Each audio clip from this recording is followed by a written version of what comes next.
Okay, so obviously, as you can hear, we are recording today's session. Within the next probably 24 to 48 hours, it'll drop into our YouTube page, so you can find it there if you want to share it with anybody or if you have to leave early. Again, thank you for being here today. My name is Courtney Sand, and I am the Senior Neuro Resource Facilitator Team Leader here at the Brain Injury Alliance of Iowa. I'm also a licensed and board certified behavior analyst and a certified brain injury specialist trainer. I have 20 plus years of experience in the field of applied behavior analysis and mental health and disability in both children and adults across a wide variety of settings. And I've specifically been working in the field of brain injury for the last 9 years. Today's presentation is on social isolation after brain injury. We're going to walk through challenges, why it's specific to brain injury, why it's so common after brain injury, some strategies for implementation to help manage social isolation, and then woven in there, I'm going to talk about some real life lived experience success stories around those strategies. So my hope is that you'll walk away from today's presentation with hope that there is life after brain injury, that you can thrive and live well, that you can be happy, and that there are ways of navigating social isolation and that you don't have to do it alone. I dropped a link in the chat box that I will also share at the end of today's presentation. If you have a moment or two when we finish today to fill that out, that would be wonderful. We really do appreciate and value your feedback. And I have everybody on mute just because this is recording, but if you have any questions or comments, please feel free to engage with the chat box as I'll be monitoring that while I present. All right, so let's go ahead and jump right in. All right, so the content of this presentation is from the Brain Injury Alliance of Iowa and supported through the Brain Injury Services Program of Iowa through a contract held with the Iowa Department of Health and Human Services.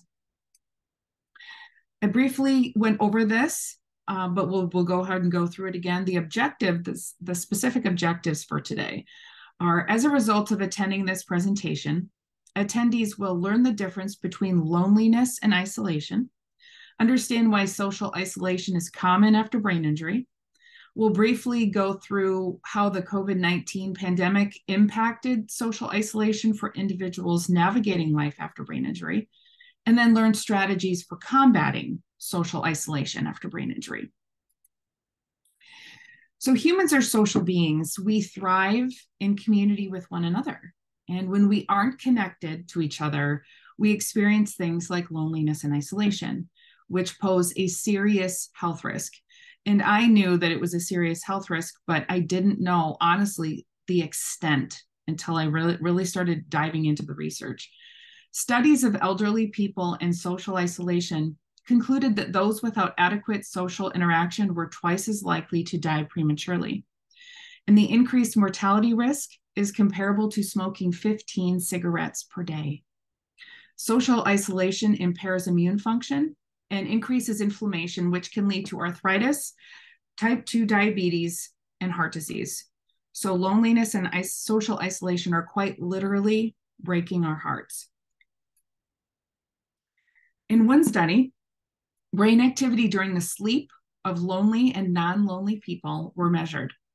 Those who were lonely were far more prone to what's called micro awakenings, which suggests that the brain is on alert for threats throughout the night, just as earlier humans would have needed to be when separated from their tribe. I thought that was fascinating. When we are lonely, we lose impulse control and engage in what scientists call social evasion. We become less concerned with interactions and more concerned with self-preservation. So it's kind of this cycle, if you will. Evolutionary psychologists speculate that loneliness triggers our basic fight versus flight survival mechanisms, and we stick to the periphery, away from people we don't know if we can trust. So loneliness versus isolation, what is the difference? Loneliness is a subjective emotional state. characterized by a feeling of emptiness or a disconnection from others, a perceived lack of social connections or the feeling of being alone. Primarily, loneliness is primarily about the quality of one's social relationships and can occur whether or not someone has a small or large social network. Because you can feel very, very lonely in a room full of people. You can feel very lonely in the company of your spouse or somebody who you're physically present with, but maybe not connected to. Social isolation, on the other hand, is an objective state where an individual has very limited or no contact with others. It refers to the virtual or physical absence of social interaction or a small social network. And it can be voluntary, meaning you are the one that self-initiates the isolation, or it can be involuntary, where it happens to you. And it doesn't necessarily imply feelings of loneliness. For the purpose of today's presentation, the implication is there. But there are people who are socially isolated and very happy, and some people are, and that's okay. So challenges. Why is social isolation so common after brain injury? Many, many reasons. It's important first, though, before we kind of dive into those reasons, to recognize that not all brain injuries result in isolation or the same degree of isolation. And as I mentioned, it can happen to you or it can be self-initiated and purposeful. And after a brain injury, both survivors and their caregivers and their care partners are often deeply affected by social isolation. So whether you're a survivor, a caregiver, or a professional working with this community of people, you can benefit from this information today. First reason why social isolation is so common: cognitive impairments. Brain injuries can result in cognitive impairments like initiation. So that's sort of the gas pedal in our brain. It's the get up and go. It's what helps us sort of kickstart an activity or engaging in something. Planning, memory, attention, those kinds of things can be impaired from a mild, moderate to severe degree. These deficits can make it challenging for individuals to engage in social interactions, follow conversations, remember recent events, remembering details about the person and or their relationship, leading to feelings of guilt, shame, embarrassment, frustration, and withdrawal. Communication difficulties. Brain injuries can affect a person's ability to communicate effectively. Aphasia is an example. So that's a verbal expressive communication disorder where verbal communication is made very, very difficult. And this can obviously hinder social interactions with others. And this may lead to frustration for both the survivor as well as those around them, potentially causing social withdrawal. Negative self-perception. There is something called learned helplessness, and this often involves a negative self-view where people believe they have little control over their circumstances. It's also known as self-efficacy. So after a brain injury, this perception may extend to one's ability to engage in social interactions and maintain their relationships, leading to actively avoiding social situations due to the belief that they're not able to influence the outcome positively. So social interactions are often seen as stressful or futile. So, what's the point? I try to hang out with my old friends. They don't understand that I'm different. There are things I can't do anymore. And so what's the point? I don't feel like I connect with them. Or I finally went to a support group, but I felt really alone there. And I didn't even speak up. I didn't introduce myself. I didn't share my story. So you feel like it's futile. What's the point? I try, nothing changes. Emotional and behavioral changes. Brain injuries can cause emotional and behavioral changes, including things like mood swings, irritability, low frustration tolerance. So getting frustrated more quickly, more easily than before, impulsivity, and emotional dysregulation. So these changes can strain relationships and lead to social isolation. as others might find it difficult to understand and cope with a survivor's altered behavior. Survivors may isolate themselves to avoid unintentionally hurting others or feeling embarrassed or embarrassing their loved ones about their emotional responses and behaviors. Fear and anxiety. The fear of not being able to fit in or the anxiety of not being understood can deter brain injury survivors. And again, this is when I say survivors or caregivers, a lot of the time it can apply to either. This can prevent a survivor or a caregiver from seeking social interactions. They're not going to understand. Fatigue and overwhelm. Brain injuries can heighten sensitivity to stimuli, making social interactions very, very overwhelming due to things like loud noises, bright lights, flickering lights, crowded spaces, just busy spaces. Self-isolation can be a way to avoid sensory overload. The effort required to manage incoming sensory stimuli, process information, and engage in conversations can be absolutely exhausting. Any one of those things are exhausting. Self-isolation can provide respite and conserve precious energy. A lot of the times I will use the example of charging a phone. When I talk to a survivor, and one of the things they are often most frustrated by and saddened by is how quickly now I get fatigued. I don't have the kind of energy I did before. I have to take brain breaks. I just run out of gas earlier in the day. It's a lot like having an iPhone charge. So somebody who has a neurotypical brain, they don't have a brain injury, you plug in your phone at night, maybe before you go to bed. Your operating system is updated and it works great. And your phone is new enough where there's no issues. You wake up in the morning and it has a full charge. It's at 100%. Somebody with a brain injury, their operating system is different and they're not neurotypical. They never quite get to a full charge. So they're operating on less. And that can be really hard for both them and the people around them. So fatigue and overwhelm, that is a big one. These are all big ones. Physical limitations. Depending on the severity of the brain injury, individuals may experience physical limitations such as mobility issues and reduced coordination. These limitations can hinder their ability to participate in social activities and maintain connection with others. Additionally, medical issues also, like chronic pain.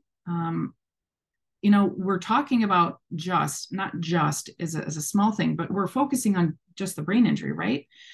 But oftentimes, people are sustaining the brain injury through falls, attacks, motor vehicle crashes. So they have other parts of their body that are healing. They could be in chronic pain. They could have migraines, experience seizures, and these are also extremely limiting conditions. Lack of awareness, both because brain injury is a hidden disability most of the time, as well as a lack of awareness about it in the general population.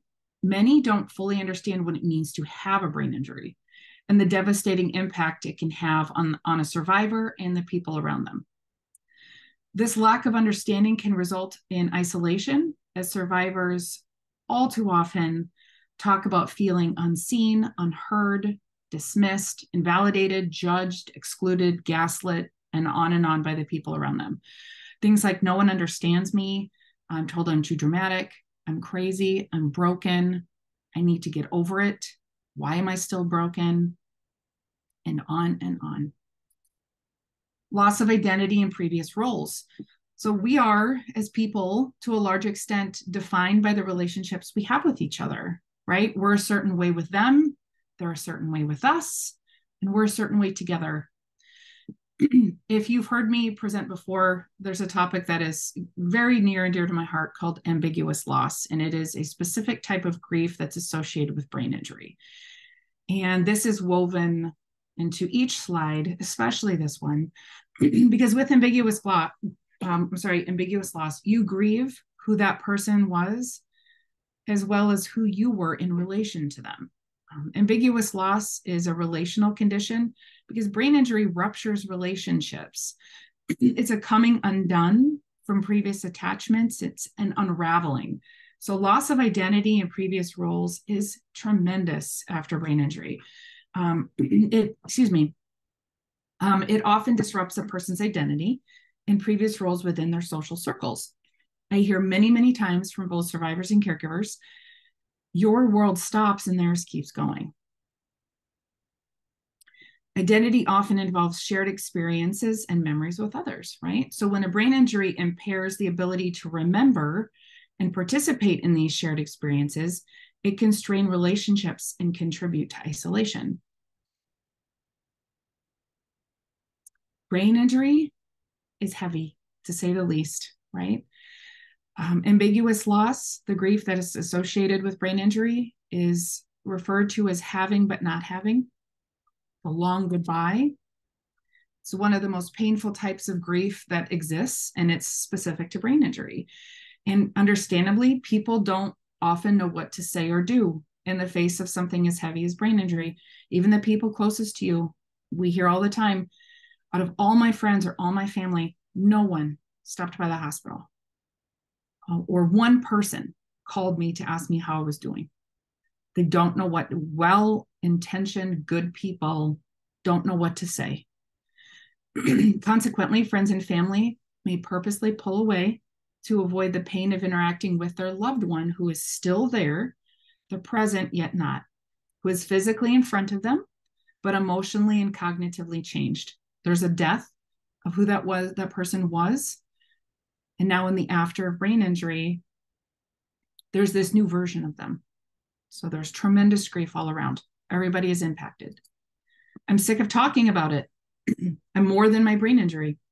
Unfortunately, a brain injury often becomes the first thing that walks the door with respect to interactions with other people. And often it's the first and sometimes only thing that is asked about or commented on. So survivors and caregivers will often purposely withdraw to avoid talking about it. I don't want you to ask me about my husband one more time. I don't want to just talk about his brain injury all the time. Or how is rehab going? How is this? I don't want to talk about it. I'm more than just my brain injury. I'm more than my relationship to brain injury. Make sure the walls that you build to protect yourself do not become a prison. Feeling like a burden leads into this slide. Survivors of brain injury often feel like a burden to those around them. They talk too much about their injury and its impact on their life. They need help with transportation. Their needs change. They change. These feelings often lead to purposeful isolation so as not to strain and possibly lose important existing relationships. So again, this for a survivor or a caregiver, it could be a caregiver that, God, I can't do this 24 hours a day. I cannot be a caregiver 24 hours a day, but I also can't ask for help. And then you get absolutely run into the ground. You have nothing to give. You're not taking care of yourself because you're too afraid to ask, because you don't want to be a burden.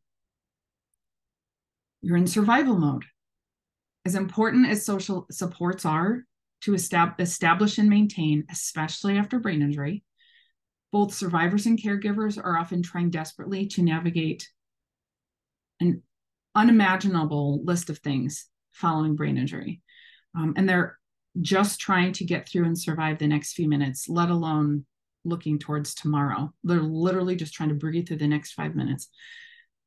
So they have nothing left to give a lot of the time as far as focusing on social integration. They're just trying to survive. You don't know what you don't know. Many individuals navigating life after brain injury, and I'll talk about this here in a little bit. I've got a really beautiful example. They don't know that there are virtual and in-person communities and support groups of people who get it. You don't know what you don't know. We'll go through this briefly because I think it's important to talk about. Social isolation is an issue for many people, brain injury or not. Really difficult issue for those living life after brain injury. And then COVID-19 made that a gajillion times worse, and people are still recovering how to sort of come out of that chapter and reintegrate. So we'll talk briefly about this, and then we'll start talking about the tools, the good stuff, the positive stuff. So as we all know, the COVID-19 pandemic had a significant impact on social isolation for individuals individuals with brain injury, exacerbating an already challenging issue for this group of folks. Reduced access to rehabilitation services. So I'll go through some of these impacts one by one. Many rehabilitation and therapy services were disrupted or shifted to telehealth during the pandemic, limiting in-person support for those with brain injuries. Isolation from support networks. So lockdowns, it's kind of weird, surreal to talk about it 3.5 years later. Even now, mid-sentence, geez, yeah. You kind of forget sometimes just how bad it was. Lockdown, social distancing, and restrictions limited face-to-face interactions, making it harder for individuals with brain injury to access their usual support of colleagues, friends, and family. Disruption of routine. The pandemic disrupted daily routines and activities that can be especially important for those in recovery from brain injury, leading to increased isolation. Mental health challenges. The stress and uncertainty of the pandemic exacerbated the mental health issues commonly associated with brain injury, specifically depression and anxiety, then further isolating individuals. Technology divide. Some individuals with brain injuries face challenges using technology for social connections, further isolating them during a time when digital communication was crucial. So support groups, all of our support groups for years, and it's so weird to talk about it in years, but you forget that it was that long, went virtual. Obviously nothing was in person. There were many, many people who, this was a huge barrier. It's just too much.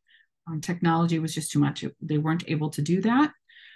Also, you think about finances and just the bare minimum, people maybe not having a computer. I don't have the internet at my house. So very, very isolating time, especially around the technology divide for some folks. Increased dependency. Those who rely on caregivers face challenges as the pandemic strained healthcare resources and increased caregiver burnout. All right, so this is the good stuff, right? This is it's a heavy topic, very heavy topic.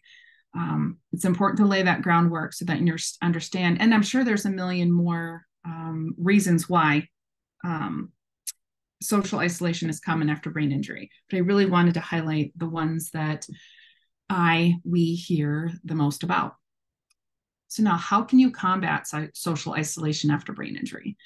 My hope is that, if anything, you walk away with a new tool, an idea, a light bulb moment. Oh my gosh, I feel like I've tried everything, but there was this one thing she said that gave me a little bit of hope.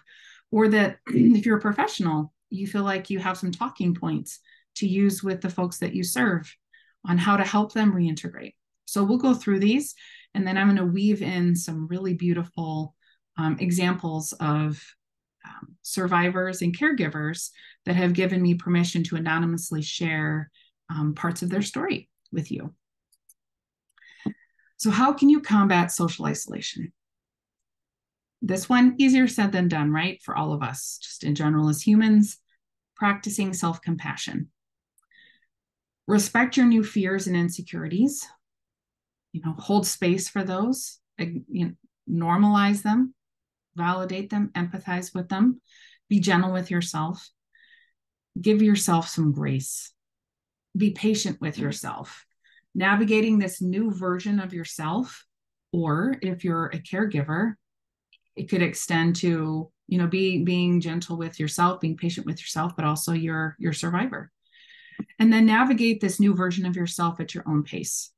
Again, each one of those sentences is easier said than done, especially when the people around you may not make you feel this way. But go at your own pace. Do what feels comfortable. Practice self-compassion. I just said that one. Gosh. Set realistic goals and celebrate seemingly small, that's why I have in quotes, victories, because they are so not small.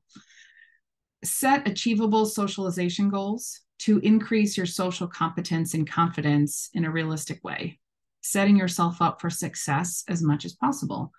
Celebrate seemingly small victories. It could be, gosh, my baseline because I'm socially isolated and I'm depressed, which of course makes that worse.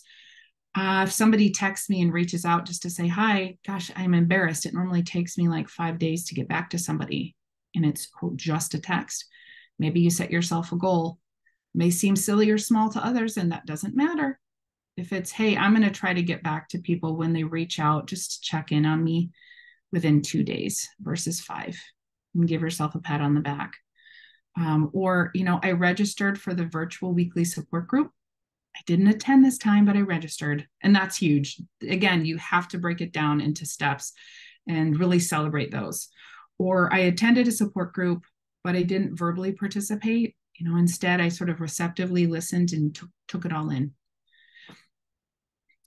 I lead a support group in Cedar Rapids called Navigating Together. And there's a number of my members that fall into this category, but there's one I'm thinking of right now where it was hard for her to, quote, just show up. So that in and of itself was a feat. And now time has passed, right, since we started that group. And now she's one of the talkative, confident, engaging members of that group that regularly offers advice and support to others. It's so beautiful. So if all of us as humans, I think, struggle to sometimes see the good in ourselves and the growth in ourselves that we're making. So if you're a professional, if you're a caregiver, point those out. Use behavior-specific praise. I don't know if you realize this, but for 6 months, you looked at that email that would come in saying, hey, there's this virtual support group out there, and you never registered, but you did this month and you didn't go, and that's okay. But that is tremendous. Let's do that for each other. That is huge. Self-affirmations. Reading and or saying, and that some people think this is kind of corny, but there is power in our words. You can manifest things into being. Reading or saying positive affirmations out loud can be helpful in maintaining a positive mindset. Things like, I'm a magnet. And again, it might sound dorky, and maybe even more so if you're standing in front of the mirror watching yourself say it, but that makes it even more powerful. You're watching it come out of your mouth. You're watching yourself say these words. I'm a magnet for meaningful connections. Having a list doesn't have to be a huge list. And maybe it's just one, and you start and end your day by saying that. And then really over time, start to believe that about yourself. I'm worthy of social connections with others. I'm a magnet for meaningful relationships. I have something to offer socially. Communication aids. Use assistive communication devices from the most simple low-tech to high-tech devices. So it could be simple as pen and paper. You have aphasia, so verbal communication is difficult. Maybe you participate in a group or one-on-one with a friend over coffee, and you write notes back and forth. Start where things work for you. I had a gentleman who with aphasia, and I wasn't able to provide neuro resource facilitation over the phone. So he was able to come made an exception, and he was able to come into the office, and we communicated over single words that he was able to say clearly, and the use of, he would take a dry erase board with him wherever he went. Phone, you can sit in the presence with somebody and text them. You can use a tablet, gesture, sign language, and then there are wonderful apps out there, and really, really wonderful person-centered communication systems for folks that have difficulty with communication. I just put an example here. There are some equipment loan programs that you could research, and you can explore available options, talk to somebody about what's out there, and sort of match it to your strengths and your areas of weakness with respect to communication. One of those programs that I put here is the Easter Seals Iowa Assistive Technology Program. So research options, especially if communication is holding you back. There are ways to sort of bridge that gap, make that part of things easier. Educate others. Educating friends, family members, colleagues about your brain injury and its impact on your life to help them understand your needs and your challenges. Things like accommodations that are helpful. If you know that, for example, you get fatigued, the afternoon, but by afternoon you're shot. Well, if somebody asks if you want to hang out and spend some time together, hey, mornings work really, really well for me. By afternoon, I don't have a lot to give. What if we get together sometime in the morning for coffee? Another thing is talking about how relationships do and will change. I spoke to the support group that I facilitate last week about this, and one of the husbands mentioned that he spoke his wife has the injury, and he works with her and her friends, and explained early on that your relationship with her is going to, as much as we all would like to change it, it's going to look and feel different. She just doesn't have the ability much to be able to initiate reaching out to you. So the relationship may feel very one-sided, and I'm sorry on her behalf. And I know that if she could change that, she would. So you're going to have to do a lot of that part of things in this relationship with her. So education and awareness goes a long way. And then you can have these really transparent, very real healing conversations about how things can look and what you can do to support each other. And many, many examples out there. I listed a few here. Brain Injury Alliance of Iowa, our online resource library, gobs of wonderful information for survivors, for caregivers, for professionals. Brainline is another very popular, very helpful website. And then this one's a bit of a mouthful, but Model Systems Knowledge Translation Center. They have 3 areas on their website: burn injuries, spinal cord injuries, and traumatic brain injuries. So the traumatic brain injury section is really, really good. And there's a lot of evidence-based materials in a variety of formats, like printable documents, videos, slideshows. So education, that's huge. Staying connected, again, easier said than done. That's why we're talking about this today. Make an effort to stay in touch with friends and family via text, phone calls, FaceTime, email, snail mail, whatever. Set reminders if you need to. Caregivers, and actually this example is a real life example that was shared last week at our support group. Caregivers can lovingly help to prompt their survivor to reach out to and stay connected with friends and family. So for example, hey, it's been a while since you reached out to Mary. I know you really value your friendship with her. What do you think about sending her a text to check in and maybe schedule some time to meet for coffee or lunch? I can help make sure it gets on your calendar. I thought that was lovely. And then the same couple utilizes a shared calendar so that he can make sure it gets on the calendar days prior to, an outing with a friend. He can remind her, hey, just a heads up, don't forget on Thursday you have lunch at, Applebee's with so-and-so. And then also too, taking a step further, if you have somebody with memory issues around names, details about relationships, things like that, you can do kind of a refresher. So before she goes out to lunch, it can be, hey, remember you're going out with so-and-so. You guys have been friends for 5 years. Remember, you guys met in college at that party. You can kind of refresh their memory around the details of their relationship, how they met, things like that. Because again, the memory issues around that is one of the reasons some people will self-initiate, because they feel shame and embarrassment around, I know I've known this person for 5 years, since childhood, what have you, but every single time we're in each other's presence, I forget their name, and I don't want to be hurtful. So if you can provide that memory support, that's lovely. Extend invites to, and this again could be, you can interchange survivor or caregiver, right? Extend invites, social invites, even if it's likely that the answer will be a no. I can speak for myself, even if I'm like, oh, listen, I am so not interested in doing anything, a homebody. It's nice to be included. We all want to feel relevant, right? We want to know that the people we care about us, and they think about us and they consider us when fun things are happening. Do that same thing. Extend invitations, even if you know it's going to be another no. still feels really good to be included. There are some really great apps and websites out there that you can use also. One of them that was talked about at this recent support group was Sign Up Genius. I see it all the time for my kids' school to sign up for volunteer stuff.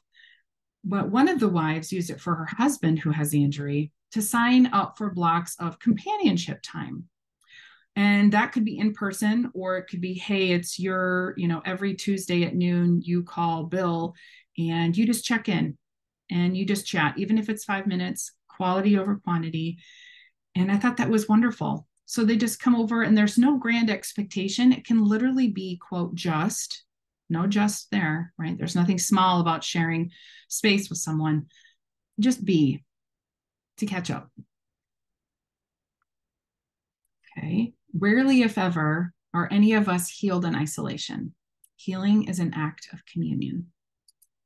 Support groups. I could dork out. That's probably the wrong word, but I have such a heart for support groups. Oh my gosh. Join support groups if you can. And they're not for everybody, right? I completely appreciate and respect that they are not for everybody. But there are many for the people that maybe are interested. There are many options out there, both virtual or in person, where you can connect with people who get it. And this is something that was also talked about recently in a staff meeting, support group, was socialization doesn't have to be verbal. It doesn't. It can be nonverbal and passive in nature. So with respect to a support group, you can go, you don't have to share. I never call on anybody. I am not going to make people talk or share anything if they don't want to. You can just be a sponge, take it in. You're around other people. Outside of a support group, you could get together with a friend and you're like my dad and my sister, for example, they love putting puzzles together. I do not. And they will sit there for hours and quietly work together on a puzzle. You don't have to talk. I think we think of being social as talking. It doesn't have to be talking. I have a really, it's one of my favorite stories. I'm going to get goosebumps and probably tear up over this one. So we had a gentleman, I don't know if he's in his 60s or 70s, and he has had his brain injury for decades, maybe 3 or 4 decades. And he's sharing the story. And I usually start my support groups by telling people, hey, we usually go around and, we introduce ourselves. You can just say your name, or you can say nothing at all. And then if you want to share your story or your relationship with brain injury, please feel free to. There's zero pressure here. So we got to him and he shared, hey, I don't remember how long. He was sitting out, we meet in a church space. So he said, I was sitting outside the church, let's say for half an hour, 20 minutes, willing himself to get out of the car. And I didn't know he was sitting out there.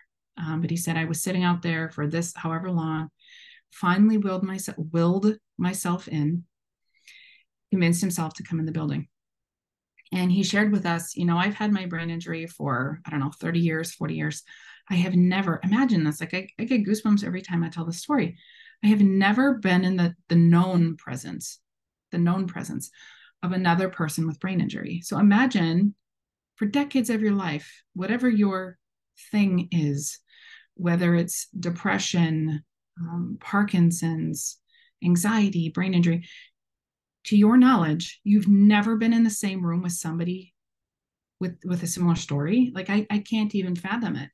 And he said, I've never been in the presence of another person with brain injury. And he said, I didn't know that this even existed. I didn't know there were groups of people that get it, without me even having to share my whole story. And he wept, just wept and wept. And I have goosebumps. And needless to say, so did we all. Absolutely beautiful. I cannot put into words how healing it is, whether it's in a support group or not, to be seen and to really, as a human, be seen and heard by people, especially people who get it. There is some life-changing power in that. And it is an honor as a facilitator to witness that live, where they all have these incredibly unique stories that are deeply personal and unique, yet they all speak the same language and they just get it. They get each other. Little is more healing than that. So, boy, support groups, yep. The healing power of even the most microscopic exchange with someone who knows in a flash precisely what you're talking about because he or she has experienced that thing cannot be overestimated. That, I mean, couldn't be more true. Online communities. If in-person interactions are challenging due to anxiety, transportation barriers, engage with online forums or social media groups dedicated to brain injury recovery. We have a lot of our groups have a Facebook page. I help monitor and manage our private caregiver support group page. And it boasts now, it started during COVID, and it boasts now over 170 caregivers. And it's a closed private group. So that group of people can be very honest and raw. They don't have to worry about anybody else, especially their survivors, seeing the kinds of things that they share and need to talk about with each other. So that's a really special space, an online community for caregivers, and it's Iowa-based. So that's an example there. Seeing them rally around each other is very moving. Rehabilitation programs and social skills training. Attend rehabilitation programs that focus on social reintegration and community. Sorry, I'm reading too fast. I'm stumbling over my words. And communication skills. So things like speech therapy, cognitive therapy, and social skills groups. This support can mitigate the isolation associated with brain injuries and can help facilitate their reintegration into social life at a level they're comfortable with. Therapy. Consider individual, group, couples, and or family therapy to address emotional and psychological aspects of recovery, including the grief that I mentioned that is specific to brain injury called ambiguous loss. To have somebody who isn't a friend, isn't a family member, who can help you unpack this stuff. Stay active. Engage in physical activities or hobbies that interest you, as they can provide opportunities for social interaction and give you a sense of purpose. And I know a lot of these, I'm reading them off the slides and talking about them. I completely understand and respect that these are all extremely difficult to do. Otherwise, social isolation wouldn't be an issue. So it really does take a village, us wrapping ourselves around each other and helping each other in this area. Staying active continued. Remember that this is really important to remember. I think we forget this. Remember that a survivor's ability and or interest level in engaging in pre-injury hobbies very often changes. Support may be needed in figuring out how to do those activities in a different way and or finding new areas of interest and ability. So for somebody who used to, pre-injury used to like to garden, I put an example here. There's accommodations and raised handicap accessible garden beds like this. Look how beautiful. You can access it all around. You can go down the center. You can reach without fear of tipping and falling. So it's important to remember that folks that have sustained a brain injury may need our help, very likely may need our help in thinking about how to do the things they used to in different ways. Or if it's just not an area of interest anymore or ability, or there's not a way around it, helping identify things that would bring them joy. Community activities. Participating in local community events to meet new people and stay engaged. Lots of different things. I just put a few. So faith-based community events, free classes, interest-based clubs, things like a book club, gardening club, scrapbooking, whether they're in person or virtual. There are communal meals that you can go and just share a meal that's free. Here in Floraville, they do that a lot. Success story, oh my gosh, this one is beautiful. They all are, but so this was shared last week too. I have permission to share all of these. Husband and wife, husband has the brain injury, has issues with both short and long-term, especially long-term memory. And they have a history before the brain injury and after of being on stage and performing and dancing, and they're just lovely. And so he struggles with short-term memory. And so one of the issues he was having is he needed physical prompting or cueing from his stage mates when it was when it was like his turn to sing or talk or move his body. Oh, so they incorporated those physical prompts or taps on the shoulder or whatever it was into the choreography for the whole show. Is that not It Takes a Village? I just thought, oh my gosh, that was so moving to hear that. So they actually incorporated the physical prompts he needed to do what he loved into the choreography for the whole show, for the whole team. And also, again, highlights the importance of education and awareness. They were open about his brain injury and its impact on his life in areas of weakness, and they were able to turn it into this beautiful thing. I have another member who, one of the things she's involved in is something called the Pilot Club, a group of women, and really with a mission of giving back to the community in a variety of really beautiful, creative ways. And she said, you know, it's a way for her to have value. It's a way for me to give my 2 cents, gives her purpose, and it includes her in something bigger than herself, right? Whoa, hold on, I want to make sure I didn't skip something. Volunteering. Okay, perfect. Consider volunteering for causes or organizations that interest you, as it can provide a structured way to engage with others, and it can provide a sense of purpose. We all need a reason to get up in the morning and have value. This is one of the websites that was shared with me at our last group, and it's called Just Serve. I had no idea there was such a cool thing out there. So that's sort of my overarching hope for this presentation, is that you walk away with awareness, if you did not already have that, about social isolation and brain injury, but ideas around how we can support each other. Just Serve is a volunteer-based website where you can, I think, search by city or zip code, looking for things that people needing help with in the community, events that are being put together, and you can help in a way that you are able. A couple that I mentioned a few minutes ago that are very theatrical, and they do a lot of performing and singing and dancing. The gentleman with the brain injury, did some volunteering at a food pantry, and it was a very strength-based position that he had, which I think, again, is just so wonderful. He really struggles with remembering people's names, so they put him in a position where he didn't have to remember anybody's name.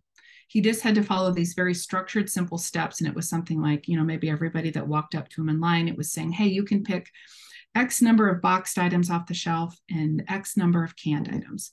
So it was strength-based. He's structured, he can follow directions in manageable bites, but remembering names is not something he's really strong at.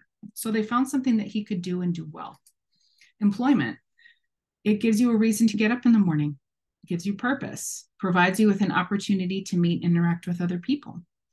Whether you are able to return to the job that you had pre-injury, or you need support identifying something different, there are programs out there that can help you navigate this journey. And Iowa Vocational Rehabilitation Services is one of those. So I included that. And last but not least, neuro resource facilitation. This is a service that the Brain Injury Alliance of Iowa that we provide. It's a free phone-based regionalized service. Folks can reach out to us, and by folks, I mean survivors, caregivers, friends, family. We have lots, which is so wonderful. Professionals reach out to us. Bosses, teachers, therapists, social workers, people that support people with a brain injury that want more information on how to do that, on how to support them. You can call us, you can email us. There's a chat option on our website, and it's very person-centered. You know, it can be a quick, a nothing about me without me approach, right? That's how we should operate. And it can be a very short-term need. Maybe it's, hey, and we get this request a lot. Hey, can you send me the link or the printout for all your support groups? Absolutely. Sometimes, a lot of times, folks, because brain injury, you know, there's often so many other needs woven in there that people need help unpacking and support with. And those often require a lot more time, more of a longer term service. And so we assess those needs initially and through the relationship with that person. But for the purpose of this PowerPoint, if somebody says outright or doesn't, and we ask them about their social support network, what does that look like for you? Who's in your social support network? Who can you call if you need? Many people will say, absolutely no one. So one of the things we'll often do is try to help people creatively think about how can we increase your social network, and then set goals around that. Connecting to a support group. Do we need to help you find a therapist? Let's see if we can. Oh, you never did any rehab after you got out of the hospital? My goodness, let's get you a referral so you can do some speech therapy, and maybe even find you, a cognitive group that you can be part of. And then part of that too is regular follow-up, as much or as little as people need in a variety of ways. So there's so many, there really are. And I appreciate and understand when you're in the thick of it, it feels like there are no ways. There isn't hope. I've tried everything. I'm not meant to have friends. I'm not worthy of having friends or social connections. But there are ways of doing that, and this is not a comprehensive list. It's just to get people thinking. Maybe, hopefully, you had some light bulb moments. You have some tools that you can take back and use yourself or help others use. And again, that overarching hope I have for this is, number one, just an awareness that this is such a prevalent issue in the population of folks that we serve, and two, that there really is hope. And that, my friends, is all I have for today. And we have a few minutes. Let me check the chat box. Thank you for your comment. I find so many of my clients with TBIs are so brutally hard on themselves when they cannot complete the same amount of activities due to their chronic fatigue. Yeah, and they often feel shame and guilt, like they should be able to change that, right? I always try to reassure them that they're doing the best they can with what they have. That's absolutely true. Thank you. Does anybody have, and I have my information on the screen. You can absolutely reach out if you have any comments or questions. I am going to drop just one more time this evaluation link. Before I was a regular presenter, I will admit, I didn't take evaluation seriously enough, but I can tell you, we absolutely look at those. We use them to make decisions around presenters and topics. So if you're willing, there's the link in the chat box. And thank you for being here, taking time out of your busy day. Can professionals contact NeuroResource Facilitation? Oh, no. It is for, and you know what? I just realized I'm kind of embarrassed. Not kind of, I am. I'm going to put the information in the chat box. I forgot to put it on the website. Not the website, my PowerPoint. Here you go. Drop right there. So I put our website there, the neuro information line. So yeah, absolutely. Professionals can call. Some different things that they'll call about. It might be, I'm working with, a therapist might say, I'm working with an individual with a brain injury. I need some support on how can I talk to them about memory issues, or what are some strategies I can use to be a better therapist to them. Teachers will call. What are some accommodation strategies that we can put into place? Yes, this service is just as much as it is for professionals and people who support people with a brain injury as it is for survivors and caregivers. So absolutely, yes. I'm sorry I didn't put that on my PowerPoint screen. Good grief. Anything else from anybody? Again, thank you so much for being here. This will be posted on our YouTube page, hopefully within the next day or two. So you can, if you missed any of it, you can rewatch it or share it with others. And have a really wonderful day, everybody. Thank you for being here. I really appreciate it.